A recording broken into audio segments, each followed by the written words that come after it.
سلامتی اللہ کی ماننے والوں پر۔ دیکھیں، مسلمان یعنی مسلم، مومن، کافر، مشرک، منافق،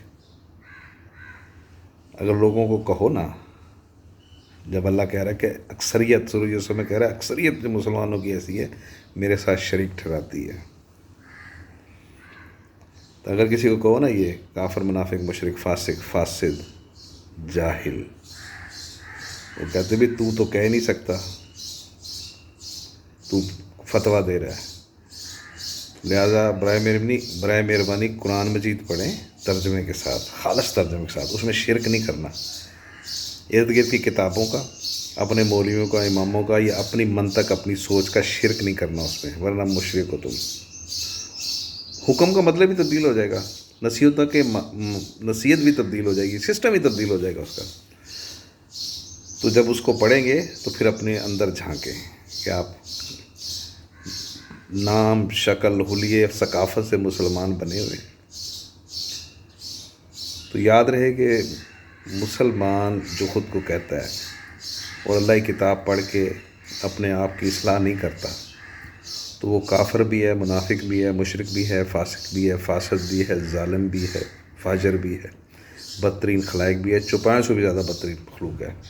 کیوں کہ ہمیں نسل در نسل یہی بتایا گیا ہے، وہ کلمہ پڑھا ہوا ہے، اللہ کا تو نام ہی نہیں لیتے، محمد رسول کا کلمہ پڑھا ہوا ہے، جنت میں جائیں گے، رسول بخشوا دیں گے، ایسے نہیں ہے۔ اللہ تعالیٰ قرآن مجید میں نصیحت کر رہا ہے، تمہیں بتا رہا ہے، وارننگ دے رہا ہے کہ قیامت والے دن، حساب کتاب والے دن جب سسٹم ہوگا تو رسول تمہاری شکایت کرے گا کہ یا رب العالمین، اس میری قوم نے، اس میری امت نے، میرے لوگوں نے اس قرآن کو پس پش ڈال دیا تھا، اس پہ عمل نہیں کرتے تھے، اپنے بابوں کی، مولویوں کی، غیر اللہ کی کتابوں کی جو اللہ کے خلاف لکھی ہوئی ہیں، لہو الحدیث۔ اللہ نے قرآن کو احسن الحدیث کہا ہے، اس کا مطلب ہے نہایت ہی آسانی سے سمجھ آنے والی بہترین باتوں کی کتاب۔ اور غیر اللہ کی جتنی بھی کتابیں لکھی ہوئی قرآن کے مقابل، مسلمانوں کو کہا ہے کہ لہو الحدیث، بکواسیات ہیں، فضولیات ہیں، گمراہی ہے، شیطانی خطوط ہیں۔ لہذا اپنا موازنہ، تزکیہ نفس اللہ کی خطاب سے خود کرو، تمہارے کردار سے، تمہاری کرتوتوں سے، تمہارے اعمال سے پتہ چلتا ہے کہ تم کیا ہو۔ جو قرآن پڑھتا ہے اس کو پتہ ہوتا ہے، ٹھیک ہے؟ یہ ان کو نہیں کہا گیا جب گزر گئے، اللہ کہتا ہے جو گزر گئے ان کے ساتھ حساب ہوگا، تم سے نہیں پوچھا جائے گا۔ جو پہلی امتیں لوگ گزر گئے ہیں کہ وہ کیا کھاتے تھے، کیا پیتے تھے، وہ ان کے اعمال کیا تھے، کرتے کیا تھے، نہیں، تم سے یہ پوچھا جائے گا تم نے کیا کیا، ہر ایک سے کلے کلے سے۔ نہ اس کے پیر سے پوچھا جائے گا، نہ اس کے امام، راوی، مولوی سے پوچھا جائے گا، نہ اس کے ماں باپ سے پوچھا جائے گا، ان کے جو فرائض ہیں وہ الگ ہیں، تم سے پوچھا جائے گا۔ تم یہ کتاب ہدایت دی تھی، یہ زندہ لوگوں کی کتاب ہے، ہدایت حاصل کرنے کی، سورہ یاسین میں لکھا ہوا ہے۔ تم سے پوچھا جائے گا، تمہیں یہ کتاب بھی دی تھی، یہ ہدایت ہے، تم نے اس پہ عمل کیوں نہیں کیا، یہ صراط مستقیم ہے، تم نے جو کیا ہے تمہیں اس کا بدلہ دیا جائے گا۔